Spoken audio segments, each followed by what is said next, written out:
Matapos ipatupad ng pamahalaan ang mga hakbang upang maibsan ang epekto ng sigalot sa gitnang silangan, libo-libong Pilipino ang nakinabang sa programang inilunsad ng pamahalaan sa ilalim ng Uplift Assistance.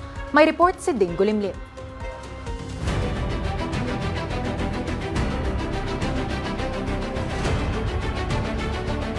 Simula nang sumiklab ang sigalot sa gitnang silangan, agad na kumilos ang pamahalaan sa posibleng epekto nito sa bansa.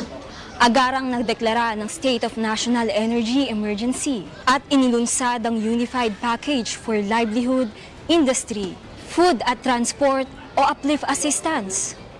Sa katatapos lamang na State of the Nation address ni Pangulong Ferdinand R. Marcos Jr., isa sa binigyang diin nito ang layunin ng Uplift Assistance, ang maiaho ng mga mamamayang nahihirapan. Isa sa mga unang nakaramdam ng epekto nito, ang sektor ng transportasyon. Mahigit 20 taon ng jeepney driver si Jo Marie Baradera, habang 23 taon namang nagmamaneho ng tricycle si Fernando Macaraeg. Kapwa pamamasada lang ang tanging pinagkukunan ng kanilang pamilya sa pang-araw-araw na pangangailangan. At sa bawat pagtaas ng presyo ng diesel, lumiliit ang kanilang naiuuwing kita. Kaya naman para sa kanila, malaking kabawasan sa gastusin ang natanggap na ayuda mula sa pamahalaan. Malaking tulong sa amin sa mga chopper kasi mayroong kabawasan sa amin diesel sa bawat biyahe namin. Mayroong kaming yung bawas para sa diesel. Ay ang full tank namin po. Dun sa tapos yung pagkatapos ng full tank, yung sobrang bibili namin kung yung sa akin lang bibili ko ng para sa kailangan ng bahay ko. Bigas, ulam, malaking bagay. Hindi mo na kailangan kitain sa kalsada. Yung natanggap po sa pamahalaan na subsidy, malaking bagay po yun, ma'am.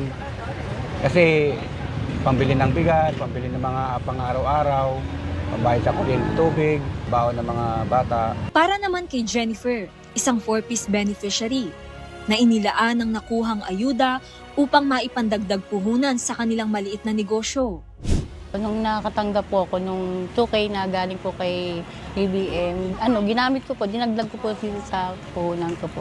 Bukod po dito sa pinandagdag ko sa negosyo ko po, pinandagdag po din sa amin sa pagkain sa araw-araw. Sa kabuuang datos ng DSWD, umabot na sa mahigit 1 milyon mula sa sektor ng transportasyon ang nakatanggap ng ayuda, habang umabot naman sa halos 4 na milyon ang nakatanggap ng tulong mula naman sa 4-piece, walang gutom program, mahihirap na pamilya at low-income workers. Kaya laking pasasalamat naman ng ilan kay Pangulong Ferdinand R. Marcos Jr. sa pagtutulak ng inisyatibang tutugon sa problemang kinaharap ng mamamayang Pilipino. Si BBM, walang akong masabi kundi goods. Ang lahat gusto makatulong. Ang lahat na kanya makakatulong sa mga naghihirap at mga inaapi. Katulad ng mga ganitong buhay, may mga subsidy na mga binibigay, saka yung mga ayuda na mga dun sa mga naghihirap. Maraming salamat sa binigay na subsidy. Thank you po, Pangulong Ferdinand Bongbong Marcos. Salamat na marami. Nagpapasalamat po ako sa Pangulo na kahit mayroong nadagdag na financial para po sa amin. Para sa totoong balita sa Bagong Pilipinas, Dane Gulimlim, Congress News. Ako po si Sofia Potenciano. Para maging updated, manatiling nakatutok sa Congress TV, Congress TV Digital at iba pa naming social media pages.